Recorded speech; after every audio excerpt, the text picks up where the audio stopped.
You're listening to The Coffee Hour. I'm Andy Bates. I'm Sarah Golseth. It is Wednesday, February 6th. I thought it was Monday this week. No, it's not Monday. How many times have we thought it was Monday when it's not Monday this week? Well, every day this week so far, so that's great. It's like, well, we did have Groundhog Day recently. Wasn't that like last weekend? Yeah. When Maybe I still thought it was January. I definitely hashtag something January on Sunday when it was not January. It is Wednesday, February 6th. And February, that means there are, I don't know what it is about February, but there are a lot of great music events, a lot of great recitals and concerts this month. And we have some to talk about this morning.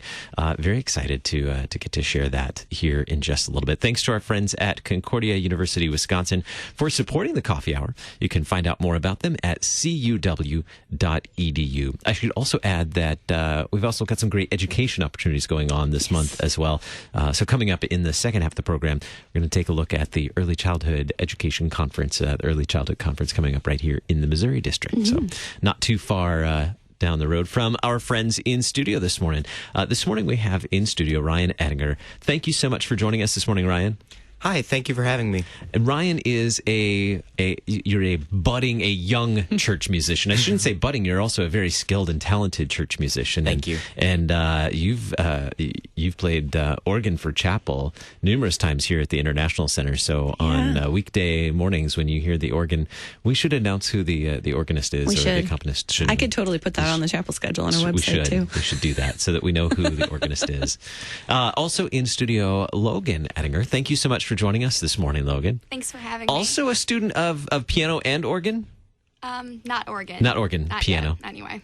And we can't forget the teacher, the great teacher. Who's that?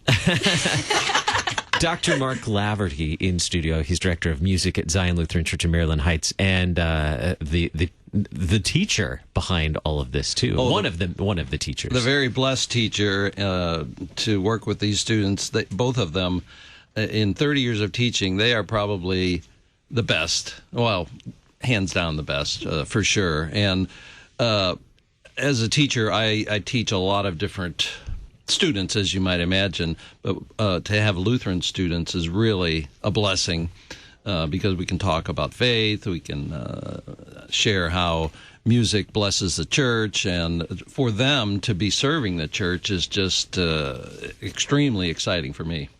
So, Ryan, when did you start learning piano? Did you start when you were a toddler? Could you walk? Yeah, pretty much. I was 3 when I started playing piano. Oh, wow. Was it something that your mom wanted you to do? No. Not something she would have imagined. So, you were 3. Was there a reason why you started playing, or was it just a fun thing for you to do? Well, I had this toy keyboard and a songbook that went with it, and all of a sudden, my mom walked by and she heard me playing songs that weren't in the book. Oh boy, yeah, that is fun. Like I have Bach memories. And Beethoven, right? Oh sure. Maybe a little Rachmaninoff. Oh man, and I wish there were Facebook videos of that. That'd be fun. So you've been playing for a long time, then, most of your life. Yeah. What do you enjoy most about learning or growing through this process of playing piano and organ too? Ooh, there's not a simple answer to that question. I think what I'd enjoy most about this is just being able to minister to people and share my gift. Logann, how about you? When did you start playing piano? I started at the same time as Ryan. Same toy keyboard story. Got our first teacher, got our first upright piano. He started organ when he was 6. I didn't. But you're both church musicians and serve as musicians for your church, and it sounds like for other churches as well from time to time. What makes a good church musician? I'd love to hear from both of you on this. We'll start with Ryan.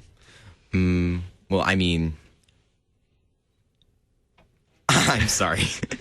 That's a deep question, isn't it? Yeah, kind of is. It's too early for that. It's probably sensitivity and a strong faith. They both have very strong faiths.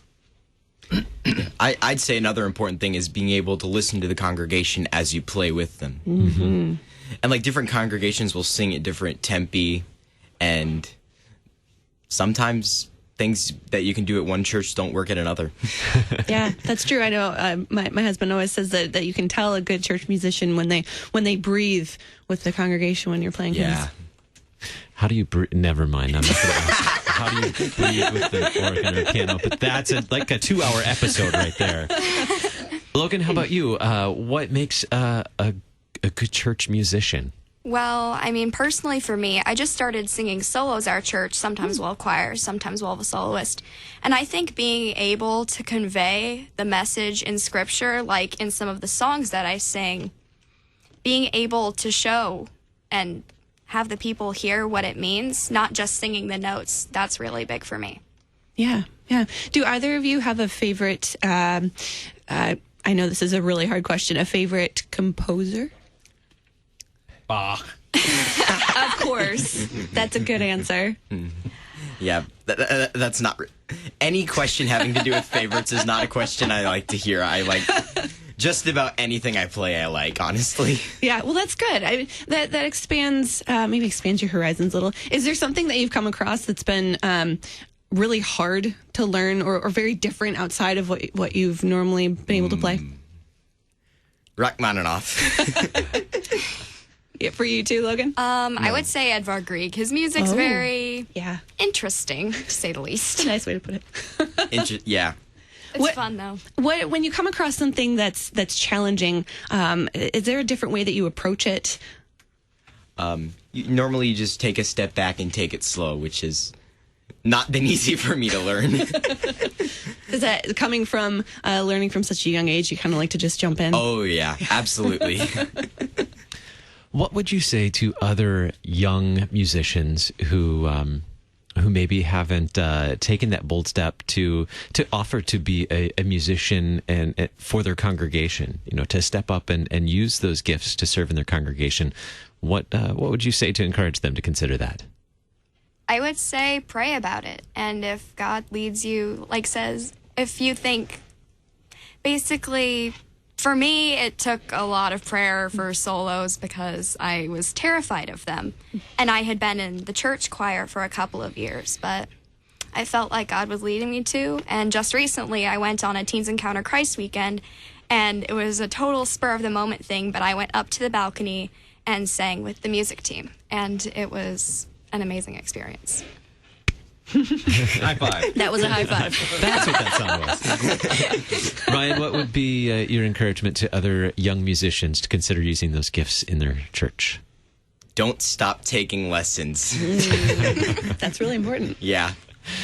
It just seems like it's a common struggle for a lot of kids. Like, for some reason, they don't like having this gift, and they want to quit and do other things. But it's just this amazing blessing that God's given people. 1 in 20 people play a musical instrument. The other 19 generally don't have much knowledge of music at all, honestly, and it's our responsibility to share this music with them. Now, Ryan, speaking of sharing music, you have a recital coming up very soon. Yes, I do. February 16th. That's Saturday. It's not this Saturday, but coming up a week and a half from now. And tell us a little bit about the recital you have coming up on the 16th. Let me get my program in front of me. Starts with some Bach, right? Yeah. Yes. Yeah, I usually start with Bach and tackle each musical period one after the other. I like to have a little bit of everything. What, and this is taking place right here in St. Louis, is that right? Maryland Heights, actually, at the Steinway Piano Gallery on the 16th of February, 3:30 p.m. Some Bach. Any other composers that you're looking forward to sharing? Beethoven. Yes. Yeah. I'm playing his Grande Sonate Pathétique, and that's probably the most challenging Beethoven piece I've ever played. And one of the most difficult things I've ever played ever, probably. And Dr. Laverty, you have a recital coming up very soon as well, the weekend after Ryan's recital. Indeed, yes. It's over at in Columbia, Illinois, at St. Paul United Church of Christ. It's actually sponsored by a foundation called the Eppinger Foundation. I don't want to get Edinger and Eppinger confused, but you can go to marklaverty.com and find out information about that. It's a free concert. The first half is Bach, not surprisingly. And the second half is all Chopin, all the preludes of Chopin. Nice. Are you going to be playing the Minute Sonata? Are you going the Minute Waltz? Are you going to play? You'll have to come and find out. No, that's Saturday, February 23rd at 7 p.m. at St. Paul United Church of Christ in Columbia, Illinois. And again, your website, marklaverty.com. You can check that out for upcoming concerts. And we should also give a shout out to Mr. Mark Telke, who is the music director at Zion Harvester, where Logann and Edinger attend, and their mother, Jen, who's here in the studio with us. He's been Ryan's organ teacher for a number of years, and he has been giving Logann gobs of choral music and liturgy. She's well on her way to becoming a choral director herself. Nice. Excellent. That's exciting. The church needs church musicians, and thank you, Dr. Laverty, for teaching and influencing these young musicians. What can we do to encourage more young musicians to consider this way in serving the church? Well, a couple of weeks ago, Sarah had on somebody from Elmhurst, Illinois. Emmy Wook. Yeah, and maybe you can elaborate how she's innovating the instruction of church musicians at her church, right? They're incorporating a program and allocating money to teach children there, and then they ask them to just serve in the church services. Yeah.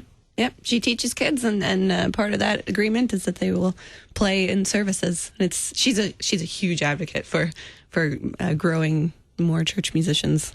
And the lessons are free. Yeah. Yeah, from the church. Wow. It's pretty cool. Yeah, we need to put the resources in those places so that we can have church musicians in the future as well. Thank you to all our guests today, Dr. Mark Laverty, Logann Edinger, and Ryan Edinger. The upcoming concerts on the 16th and the 23rd, the recital's coming up very soon. Thank you so much for being a guest on the Coffee Hour. Thank you. It was a pleasure. Coming up in just a little bit, we'll learn more about Early Childhood Education, Early Childhood Conference right here in the Missouri District of the Lutheran Church Missouri Synod. You're listening to the Coffee Hour. I'm Andy Bates. I'm Sarah Golseth.